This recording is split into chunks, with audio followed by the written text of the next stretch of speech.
নমস্কার, বাংলা নাটক ডটিংয়ের পক্ষ থেকে আমি রিম্পা দাস সকলকে স্বাগত জানাচ্ছি। ক্যামেরায় আমার সঙ্গে রয়েছেন রণজয় দাস। আমরা পৌঁছে গিয়েছি জলপাইগুড়ির সৃষ্টি মাইম থিয়েটারের 15তম বর্ষপূর্তি উপলক্ষে আয়োজিত একক অভিনয়ের উৎসবে। আমাদের সঙ্গে রয়েছেন সুদূর জম্মু থেকে আগত স্বনামধন্য অভিনেতা লাকিজি গুপ্তা। সরাসরি চলে যাচ্ছি ওনার কাছে। স্বাগত আপনাকে। প্রথমেই যে কথাটা জিজ্ঞেস করব সেটা হচ্ছে নাট্য জীবনের শুরুটা কবে হয়েছিল এবং কিভাবে? नमस्कार, आप सबको प्रणाम करता हूँ। नाटक की शुरुआत 2003-04 के आसपास में जम्मू में हुई और नाटक की शुरुआत एक नाटक देखने से हुई। नाटक देखने के बाद नाटक करने की इच्छा हुई। तो लगभग 6-7 साल में जम्मू में प्रोसिनियम थिएटर अलग अलग ग्रुप के साथ किया और ये मेरा अल्टरनेटिव थिएटर में पहला प्रोडक्शन है और इस प्रोडक्शन को मैं 15 साल से कर रहा हूँ। इसके अलावा भी और भी प्रोडक्शन किए हैं, पर ये ज़्यादा परफॉर्मेंसेस शो के मैंने किए। तो इसी तरह से शुरुआत हुई और कहीं किसी से इंस्पायर होके मैं ये काम कर रहा हूँ। প্রসেনিয়ামের বাইরে এরকম একটা ওপেন এয়ার ফর্মে নাটকের কাজটাকে কেন বেছে নিলেন? क्योंकि प्रोसिनियम थिएटर तो हर जगह पॉसिबल नहीं है। प्रोसिनियम थिएटर अगर पॉसिबल भी है, अगर कहीं हॉल भी है, कहीं स्पेस भी मिल जाए, तो लोगों को मोबिलाइज़ करना, लोगों को वहाँ तक लेकर आना एक बहुत बड़ा चैलेंज है थिएटर के लिए। पर जो अल्टरनेटिव थिएटर या स्पेस थिएटर या स्ट्रीट थिएटर, उसकी खासियत ये है कि वो बिल्कुल लोगों के बीच में पहुँच जाता है कम रिसोर्सेज खर्च किए, और नाटक का इम्पैक्ट और उसका जो उस थिएटर का इम्पैक्ट मुझे कहीं उससे ज़्यादा पावरफुल लगता है, जो सीधा कम्युनिकेशन ऑडियंस के साथ होता है। तो मेरा कोई विरोध नहीं है प्रोसिनियम थिएटर से, पर अभी वो हालात नहीं है हमारे देश में कि प्रोसिनियम थिएटर को मैं मेन स्ट्रीम थिएटर के रूप में देखूं। मेरे लिए ये जो 1-to-1 communication, person to person communication, ये जो फॉर्मेट है ये ज़्यादा फैसिनेट करता है, क्योंकि मैं बहुत इजीली लोगों तक पहुंच पाता हूं। और लोगों तक पहुंचना और उनको जोड़ना नाटक से अल्टीमेट एम तो ऑडियंस है। तो अगर ऑडियंस नहीं आ रही है या हमें बहुत सारा पैसा खर्च करना पड़ रहा है और हमारे पास तो रिसोर्सेज नहीं है, हम लोग गवर्नमेंट फंडिंग पर डिपेंड हैं, तो जब पैसा मिलेगा थिएटर कर पाएंगे, हॉल बुक कर पाएंगे। तो वो सब चीज़ें कहीं ना कहीं अगर नाटक करने के लिए रोक रही हैं आपको, तो एक बैरियर क्रिएट कर रही हैं, तो उनको तोड़ के बाहर कर सकते हैं। बहुत लोगों ने किया है और आगे भी लोग करेंगे। নাটকটা কি শুধু প্যাশন নাকি এটাকে প্রফেশন হিসাবে নিয়েছেন? नहीं, अभी तो नाटक मेरे लिए सब कुछ है, पैशन, प्रोफेशन, सब कुछ। मैं नाटक ही खाता हूँ, नाटक ही सोचता हूँ, नाटक ही देखता हूँ, 24 घंटे नाटक में ही रहता हूँ। अब तो मेरे पास कोई काम नहीं है नाटक के अलावा। এই নাটকের জন্য সরকারি অনুদান কিছু পান কি? नहीं, मैं तो एक इंडिविजुअल आर्टिस्ट हूँ। मेरा कोई ग्रुप नहीं है और मैं कोई ग्रुप बनाना भी नहीं चाहता। तो अभी मैं इंडिविजुअली काम करता हूँ और मैं पिछले जब से थिएटर कर रहा हूँ, मेरा थिएटर लोगों का थिएटर है। जो लोग मुझे देते हैं, ऑडियंस का जो पब्लिक कंट्रीब्यूशन है, उसी से मेरा थिएटर चलता है। और मेरा गवर्नमेंट फंडिंग में विश्वास नहीं है, सरकारी अनुदान में मेरा बिल्कुल विश्वास नहीं है, क्योंकि सरकार से पैसा लेके थिएटर करने से मैं सरकार के ख़िलाफ़ नहीं बोल सकता। तो being a artist, being a performer, मुझे लगता है कि मेरा काम सिर्फ आर्टिस्ट का नहीं है, मेरा काम एक ऑपोजिशन का भी है। तो जो भी सरकार आएगी, जो भी देश में सत्ता होगी, अगर वो गलत करती है तो मेरा काम है उनके ख़िलाफ़ बोलना। अच्छा करते हैं तो मैं उन्हें अप्रिशिएट करता हूँ, और अगर वो गलत करते हैं तो मैं लोगों की आवाज़ हूँ। तो मैं अगर सरकार के सहयोग से काम करूँगा तो मैं सरकार के आगे नहीं बोल पाऊँ। আপনি তো ভারতবর্ষের বিভিন্ন রাজ্যে অভিনয় করেছেন, তো সেই সমস্ত রাজ্যের পাশাপাশি বাংলায় অভিনয় করার অভিজ্ঞতাটা যদি আমাদের দর্শকদের একটু বলেন। बंगाल तो like a paradise for theatre, music, dance, every art form. So ऐसा कल्चर, ऐसा माहौल कहीं दुनिया में दूसरी जगह नहीं है, जहाँ तक मैं समझ पाया। इतना ज़्यादा लोग मतलब थिएटर या म्यूज़िक या डांस, ये जो आर्ट है लोगों की लाइफ का एक हिस्सा है। ऐसा ऐसा कहीं नहीं है देश में, कहीं भी दुनिया में भी नहीं। इतने सारे ग्रुप्स, इतने सारे फेस्टिवल्स, लगातार लोग नाटक देखने आ रहे हैं, टिकट खरीद कर लाइनों में लगकर टिकट खरीद रहे हैं, ऑडियंस है सब जगह नाटक हो रहा है, थिएटर हो रहा है। तो इससे बड़ी और क्या एक कलाकार के लिए बात होगी। और मैं जो देश भर में देखता हूँ तो मुझे लगता है कि 2-3 जगहों को छोड़कर हिंदुस्तान में लगभग हर शहर में ऐसा कल्चर नहीं है। ऐसा होना चाहिए। सब लोगों को ऐसा कल्चर बनाने के लिए प्रयास करना चाहिए जहाँ पर लोग कला के माध्यम से जीवन को समझें और कला के साथ जुड़ें। और जो हमारे सामाजिक जिम्मेदारियां हैं, जो एक इंसान होने के नाते जो हमारी जिम्मेदारियां हैं, वो हम तभी समझेंगे जब हम किसी कला से जुड़ेंगे। कला एक तरह से हमें जीवन से जोड़ती है। বাদল সরকার, সফদর হাশমি, ওনাদের কাজ সম্পর্কে যদি একটু কিছু বলেন। सफदर हाशमी और उनके बाद बादल सरकार।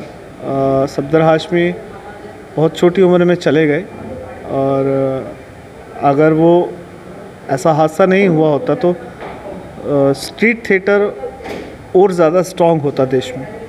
और वो खैर उनको लोग कह सकते हैं कि वो एक पॉलिटिकल थिएटर करते थे, मगर वो थिएटर का एक बहुत बड़ी मुहिम के लिए काम कर रहे थे। और अगर सफदर हाशमी कुछ साल और रहते तो भारत में स्ट्रीट थिएटर बहुत स्ट्रॉन्ग होता। उसके बाद बहुत लोगों ने काम किया। अभी बादल सरकार ने उसके बाद एक मूवमेंट खड़ा किया थर्ड थिएटर का। अभी भी बादल सरकार के कंसेप्ट पे लोग काम करते हैं, उनकी धारणा के साथ काम करते हैं। पर एक बहुत बड़े एक कुछ 10-20-50 लोगों के करने से ये मूवमेंट आगे नहीं बढ़ पाएगी। इसके लिए बहुत सारे लोग चाहिए। तो मैं भी अपने स्तर पर कोशिश करता हूँ कि इस तरह से जहाँ मैं लोगों से मिलता हूँ, नए कलाकारों को इंस्पायर करने की कोशिश करता हूँ कि वो भी इस फॉर्मेट में कुछ काम करें, क्योंकि इतनी एनर्जी और इतनी पावर जनरेट करता है ये ओपन एयर फॉर्मेट, जो किसी और फॉर्मेट में पॉसिबल नहीं। এই যে ওপেন এয়ার ফরম্যাটে আপনি কাজ করছেন, এটা কি কোনো নাট্য ব্যক্তিত্বের দ্বারা আপনি অনুপ্রাণিত হয়েছিলেন? मैं सीधा किसी से मेरा कोई संपर्क नहीं था जिस तरह से मेरी जर्नी स्टार्ट हुई। पर मैं उस दौरान जब मैं ये सोच रहा था करने का, तब मैं सफदर हाशमी और हबीब तनवीर साहब जी को फॉलो करता था गूगल से, और गूगल पे उनके किए हुए नाटकों को देखता था, उनकी तस्वीरों को देखता था। तो ऐसे डायरेक्टली तो मैं किसी से, मुझे लगता नहीं है, पर मैंने बहुत सारे फोक थिएटर देखे हैं, फोक ट्रेडिशन देखा है, और मेरे थिएटर में भी आपको फोक ट्रेडिशन के बहुत सारे एलिमेंट दिखेंगे।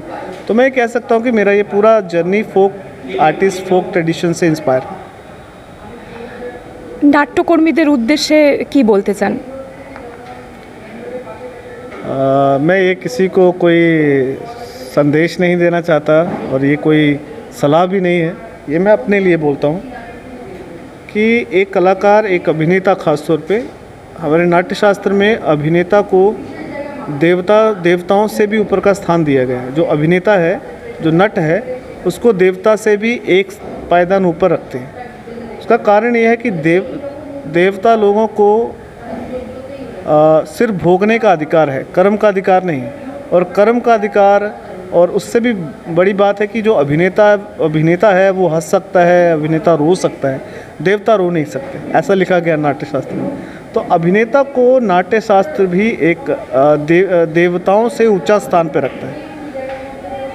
आज के काल में, आज के समय में जिस तरह की परिस्थिति देश की, समाज की, दुनिया की है, हमारा वो समय बदल चुका है जहाँ पर हम राजा महाराजाओं के लिए परफॉर्म करते थे। आज का समय हर रोज़ नई समस्या है, हर रोज़ एक नया क्राइसिस है। तो अभिनेता होने के नाते मेरा काम सिर्फ मनोरंजन करना नहीं है, जो समाज के अंदर रोज़ कोई ना कोई प्रॉब्लम आ रही है उसको भी एड्रेस करना मेरा काम है। तो अभिनेता के तौर पे मैं सिर्फ एक जगह खड़े रहूं, सिर्फ एक इंटरटेनर बने रहूं, ये मुझे स्वीकार नहीं है। और मेरी जिम्मेदारी ये है कि मैं समाज में घट रही हर एक चीज़ पे लोगों के साथ बात करूं। तो बहुत सारे अलग अलग डायमेंशन हैं थिएटर के, अभिनेता के, अभिनय के। तो हमें उसके ऊपर विचार करना चाहिए और अपनी कला को सिर्फ एक जगह तक सीमित नहीं रखना चाहिए। हमें इस आर्ट फॉर्म को लोगों के जीवन जीने की कला बनानी चाहिए। শিশুরা দেশের ভবিষ্যৎ, শিশুদের থিয়েটারমুখী করে তুলতে অভিভাবকদের উদ্দেশ্যে কি আপনি কিছু বলতে চান? आज हम अपने बच्चों को जिस तरह के संस्कार, जिस तरह की सुविधाएं, जिस तरह की टेक्नोलॉजी दे रहे हैं, ये टेक्नोलॉजी बहुत उपयोगी है। आज हर बच्चे के पास एक कंप्यूटर है, एक लैपटॉप है, एक आईपैड है, एक सेल फ़ोन है, जो बहुत सारी इन्फॉर्मेशन जनरेट करता है विद इन सेकेंड। पर हम ये भूल गए कि हम इन चीज़ों से बच्चों को स्किल्स नहीं दे सकते। जो स्किल है, जो गुण है, वो सीखने समझने के लिए हमें वातावरण में जाना होगा, हमें नेचर से मिलना होगा, हमें नेचर को महसूस करना होगा, हमें म्यूज़िक सुनना होगा, हमें नाटक देखना होगा, हमें लोगों से मिलना होगा, लोगों से संपर्क करना होगा। तो वो हम अपने बच्चों को सिर्फ एक जगह पर बांधकर एक ही घर के अंदर कैद करके हमने रखा है। तो ये हमारे बच्चों की जो उनके अंदर की जो ताकत है, उनके अंदर की ऊर्जा है, कहीं ना कहीं उसको वो ख़त्म कर देते हैं। तो बच्चों को कला से जोड़िए, बच्चों को नेचर से जोड़िए, बच्चों के ऊपर कुछ थोपिए मत, उनको पूरी दुनिया दिखाइए, उनको हर एक चीज़ दिखाइए, उनको घुमाने ले जाइए, उनको पेंटिंग भी करवाइए, उनको पढ़ाई भी करवाइए। बच्चों को जो बनना होगा वो अपने अनुसार बनेंगे। बहुत सारे लोग पहले से डिसाइड कर देते कि हमारा बच्चा ये बनेगा, जो कि बहुत गलत है। हो सकता है कि आपका बच्चा बहुत बड़ा एक साइंटिस्ट बन सकता है और आप उसको इंजीनियर बना रहे हैं। हो सकता है आपका बच्चा एक बहुत बड़ा अभिनेता बन सकता है, तो आप उसको डॉक्टर बना रहे हैं। तो बच्चों को अपने अंदर के, अपने आप के बारे में जानने दें। तो बच्चे अगर खुद जानेंगे, खुद महसूस करेंगे, कुछ नहीं बनेंगे, वो कुछ नहीं करेंगे जीवन में। अगर वो सिर्फ एक अच्छे इंसान ही बन जाएंगे, वो भी बहुत बड़ी उपलब्धि है। तो इस रेस में मत दौड़िए कि हमें बच्चों को बहुत बड़ी हमें बच्चों को बहुत बड़ा डॉक्टर बनाना है, इंजीनियर बनाना है। बच्चों को जो बनना है उनको खुद बनने दीजिए। अगर बच्चे को लगता है कि वो एक आर्टिस्ट बन के खुश है, तो उनके साथ उनको सपोर्ट करें, बच्चों के ऊपर थोपिए मत। বাংলা নাটক .in-এর পক্ষ থেকে আপনাকে অনেক অনেক শুভেচ্ছা, অভিনন্দন। বাংলা নাটকের প্রচার এবং প্রসারের স্বার্থে বাংলা নাটক .in-এর এই উদ্যোগটাকে আপনি কিভাবে ব্যাখ্যা করবেন বা আপনার কোনো সাজেশন যদি থাকে? तो मैं आपको बहुत बहुत शुभकामनाएं देता हूं और आप इसी तरह से काम करते रहिए और कला को जन जन तक पहुंचाइए। आपके माध्यम से हमें बहुत सारे, आपका चैनल के माध्यम से हमें बहुत सारी चीज़ों का पता चलता है। तो आपको बहुत बहुत शुभकामनाएं। Thank you so much. অনেক অনেক ধন্যবাদ আপনাকে। Thank you. আমাদের এই অনুষ্ঠান আশা করি দর্শকদের ভীষণ ভালো লাগবে। আমরা আজকে অনেক কিছু জানলাম, শিখলাম এই কথোপকথনের মধ্য দিয়ে। আজকের অনুষ্ঠান এখানেই শেষ করছি। অভিনয়ের জয় হোক, নাটকের জয় হোক। ধন্যবাদ।